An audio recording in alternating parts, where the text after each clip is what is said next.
अस्सलाम वालेकुम। एक नए व्लॉग में सोहेल रशीद आपसे मुखातिब। आज एक इंतहाई अहम खबर, अदलिया के अंदर जो एक नया लावा बज़ाहिर महसूस हो रहा था कि पक रहा है, उसकी एक और चिंगारी आज भड़की है।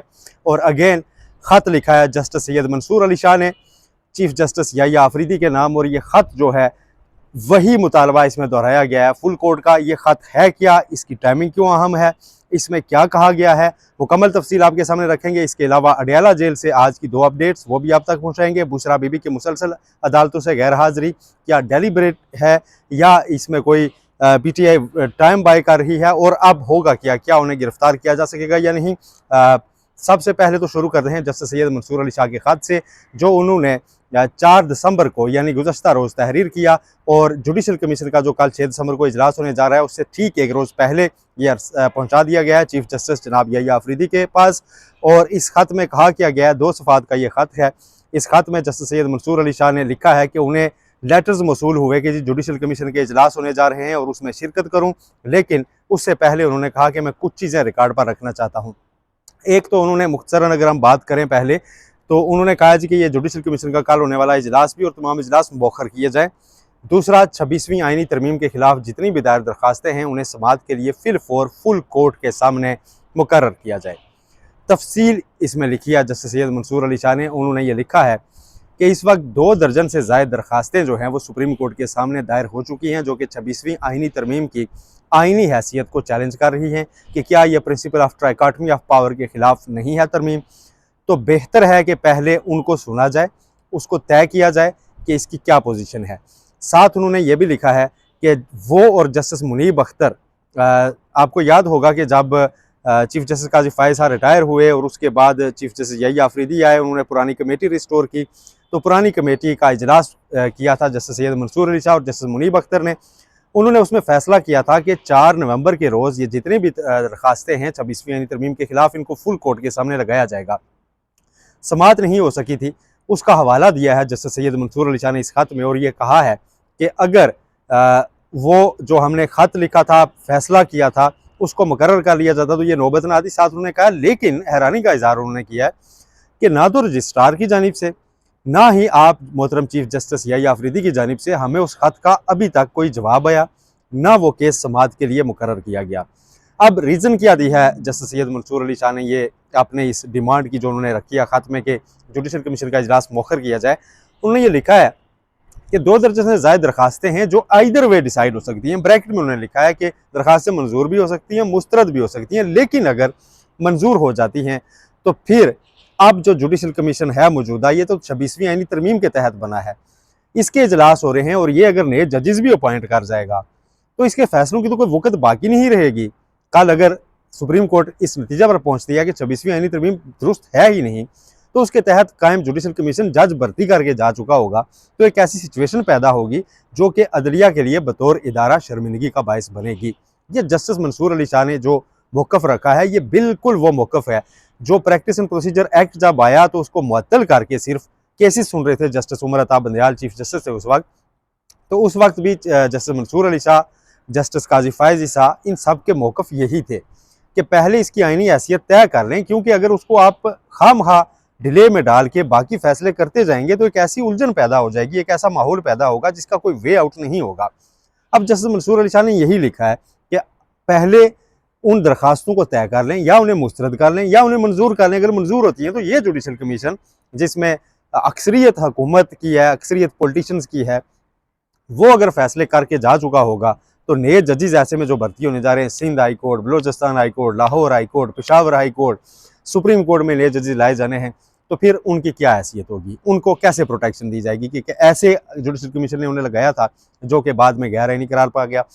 साथ उन्होंने ये भी लिखा है कि जो आइन का आर्टिकल 191A है, जो 26वीं आइनी तरमीम के बाद इनेक्ट किया गया, वो अगरचे ये वाजे करता है, ये ख़त में लिखा हुआ है, अगरचे वो ये वाजे करता है कि आइनी मामला सिर्फ आइनी बेंच सुन सकता है, लेकिन वो कोई ममानियत नहीं लगाता फुल कोर्ट बुलाए जाने पर, और ना ही फुल कोर्ट को उसमें रोका गया है कि फुल कोर्ट 184(3) के यानी मुफाद अमा के मुकदमात सुन नहीं सकता। जस्टिस मंसूर अली शाह ने यह इंटरप्रटेशन की है कि 26वीं तरमीम के बाद भी आइनी बेंच का मामला अलग है, सादा बेंचेस का मामला अलग है, लेकिन फुल कोर्ट को प्रोटेक्शन हासिल है। फुल कोर्ट अभी भी चीफ जस्टिस बुला के उसका बेंच बिठाकर इनको तय कर सकते हैं। और इस वक्त अगर फुल कोर्ट की बात करें तो उसमें 16 जजेस रेगुलर हैं, एडॉक जजेस को मेरा नहीं ख्याल कि उसमें बिठाया जाएगा अगर ये ऐसा होता है। लेकिन अभी तक चीफ जस्टिस यही आफरीदी की जानिब से इसका कोई जवाब नहीं दिया गया। और ज़रा ये बताते हैं कि जब जुडिशल कमीशन का साबका इजलास हुआ इससे पिछला, तो उसमें भी जस्टिस मंसूर अली शाह ने यही कहा था कि बेहतर नहीं कि पहले वो केस तय कर लें। तो इस पर चीफ जस्टिस ने ज़रा का ये कहना है कि उन्हें जवाब दिया था कि मैं आपको पहले इस पर बता चुका हुआ हूँ, बस ज़बानी कोई अगर बताया तो बताया, तहरीरी तौर पर अभी तक कोई जवाब ऐसा नहीं आया था। तो ये अब एक सिचुएशन ऐसे माहौल में पैदा हो रही है जब सिंध हाई कोर्ट के एक जज जस्टिस उमर सयाल पहले ही इनकार कर चुके हैं आईनी बेंच में बैठने से, ये कहकर के जी हमारे सीनियर्स को इसमें नज़रअंदाज किया गया, हमारे chief justice Sindh high court को नज़रअंदाज किया गया, टॉप के 8 जजेस को नज़रअंदाज किया गया, तो मैं ऐसे बेंच का हिस्सा नहीं बन सकता और रिक्यूज़ करना मेरी जो है वो सवाबदीद है। अब इस सवाबदीद के खिलाफ भी दरखास्तें आ रही हैं कि क्या जुडिशल कमीशन का फैसला हतमी होगा या फिर जज के पास उसके बाद भी बेंच से उठने का इख्तियार है। पहले तो हुआ करता था, तो अब भी मेरा ख्याल है कि ये इख्तियार बाकी रहेगा, क्योंकि मौजूदा आईनी बेंच सुप्रीम कोर्ट का कई मुकदमात में रिक्यूज़ कर रहे हैं और अपनी रीजन्स पे कर रहा है।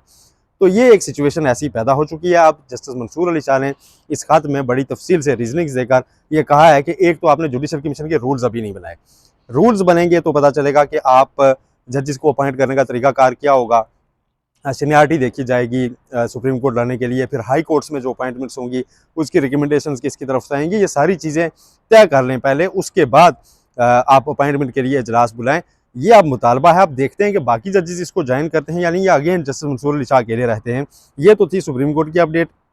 अडयाला में जी आज 2 समातें थी तोशाखाना 2 केस की और 190 मिलियन पाउंड स्कैंडल की। तोशाखाना 2 केस में अगेन बुशरा बीबी पेश नहीं हुई और उनके वारंट गिरफ्तारी जारी कर दिए गए हैं जज शाहरुख अर्जुमंद की जानिब से, और उनको पीर के रोज़ तक पेश करने का अब हुक्म दिया गया है कि वो पीर के रोज़ आएँ, पेश हों, क्योंकि फ़र्द जुर्म आयद होनी है, लेकिन वो आई नहीं। फवाद चौधरी भी आज पहुँचे थे अडयाला जेल। इसके अलावा 190 मिलियन पाउंड स्कैंडल जो है उसकी समात भी आज अडयाला जेल में हुई है। 190 मिलियन पाउंड स्कैंडल में आखिरी मराहल पे है ये समात, ये केस आखिरी मराहल पर है। यहाँ पर अब सिर्फ 342 के बयानात कलमबंद होने हैं और वो होने के बाद हतमी दलाइल होंगे, जिसके बाद केस का फैसला सुनाया जाना है। लेकिन बुशरा बीबी उस केस में भी पेश नहीं हुई और इसमें वारंट्स पहले से मौजूद हैं। नैब ज़राए का ये कहना है कि पूरी कोशिश की जा रही है कि बुशरा बीबी को इसमें अरेस्ट करके अदालत के सामने पेश किया जाए ताकि केस को मंतकी अंजाम तक पहुँचाया जाए, यानी कि सज़ा या बरियत की तरफ जो मामला होता है हतमी फैसले में मुमकिन तौर पर अभी तक के आसार बताते हैं, जिस तरह से उनकी बरियत की दरखास्तें खारिज हुई कि उनको शायद ट्रायल कोर्ट से एक और सज़ा इमरान खान और बुशरा बीबी को भुगतना पड़े। ये सारा मामला है, ये सारी सिचुएशन जो है वो इस वक्त पैदा हो चुकी है अडयाला जेल से मुतल्लिक भी और सुप्रीम कोर्ट से भी। लेकिन कल 6 दिसंबर के दिन इजलास जो है बहरहाल जुडिशल कमीशन ऑफ पाकिस्तान का होने जा रहा है। इसके अलावा 14 दिसंबर को भी इजलास तलब हैं और ये सारे जजेस की अपॉइंटमेंट से मुतल्लिक हैं। कल का जो इजलास है बेसिकली उसमें मिलिट्री कोर्ट्स केस जो है जो 9 दिसंबर को फिक्स हो चुका है, उसमें जस्टिस आयशा मलिक चूँकि पहले फैसला दे चुकी हुई हैं, वो उसमें नहीं बैठ रही, तो उनकी जगह जस्टिस शाहिद बिलाल हसन को शामिल किया जाना है। उनकी तजवीज़ सामने आई है, उस पर कल का इजलास बुलाया गया। अब कल का जो इजलास है उसमें PTI के रहनुमा जो है वो बैरिस्टर गौहर अली खान शामिल होंगे, बैरिस्टर अली जफ़र होंगे, क्योंकि शिबली फराज और उमर यूब इमरान खान के कहने पर इस कमीशन से मुस्ताफ़ी हो चुके हैं। देखते हैं कि कल के कमीशन के इजलास में मज़ीद जजेस भी जस्टिस मंसूर अली शाह के फेवर में जाते हैं या नहीं। मज़ीद अपडेट्स आप तक शाम को दूसरी वीडियो में पहुँचाएँगे। अपना बहुत ख्याल रखिएगा। अल्लाह हाफ़िज़।